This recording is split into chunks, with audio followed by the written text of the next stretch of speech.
Hi friends, welcome to healthy kitchen. இன்றைக்கி வந்து பிரேக்ஃபாஸ்ட்டுக்கு பார்த்தீங்கன்னா பொங்கல், அதுக்கப்புறம் கொஞ்சமாக சாம்பார், இதான் வந்து இன்றைக்கி பிரேக்ஃபாஸ்ட்டுக்கு வச்சுருக்கோம். மத்தியானத்துக்கு வந்து பார்த்திங்கன்னா கத்திரிக்காய், முருங்கைக்காய், உருளைக்கிழங்கு, அதுக்கப்புறம் சன்னா எல்லாமே போட்டு கறி குழம்பு மாதிரி வச்சாச்சு.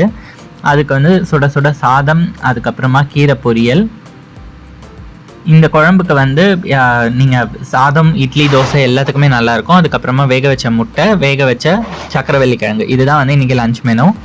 இதை வெயில் டைமில் வந்து இந்த மாதிரி தான் சிம்பிளாக தான் சமைச்சிட்ருக்கோம். நீங்கள் வந்து என்ன வெயில் டைமில் செஞ்சு லஞ்சுக்கு, பிரேக்ஃபாஸ்ட்டுக்கெலாம் செஞ்சுட்ருக்கீங்கன்னு கீழே கமெண்ட்ஸில் சொல்லுங்கள். அது மட்டும் இல்லாமல் நம்மளோட ஹோம்மேட் ப்ராடக்ட்ஸ் எல்லாமே வேணும் அப்படின்னா நீங்கள் வந்து ஸ்க்ரீனில் தெரியிற வாட்ஸ்அப் நம்பரில் ஆர்டர் பண்ணி வாங்கிக்கலாம். எந்த ஆர்டிஃபிஷியல் கலர், ப்ரிசர்வேட்டிவ்ஸு அதெல்லாமே சேர்க்காமல் வீட்லேயே வந்து பியூராக தயார் பண்ணி கொடுத்துருக்கோம். ஃபஸ்ட் குவாலிட்டி ரா இன்க்ரீடியன்ஸ் யூஸ் பண்ணி. உங்களுக்கு வேணும் அப்படின்னா ஸ்க்ரீனில் தெரியிற வாட்ஸ்அப் நம்பரில் ஆர்டர் பண்ணி நீங்கள் வாங்கிக்கலாம். தேங்க்யூ.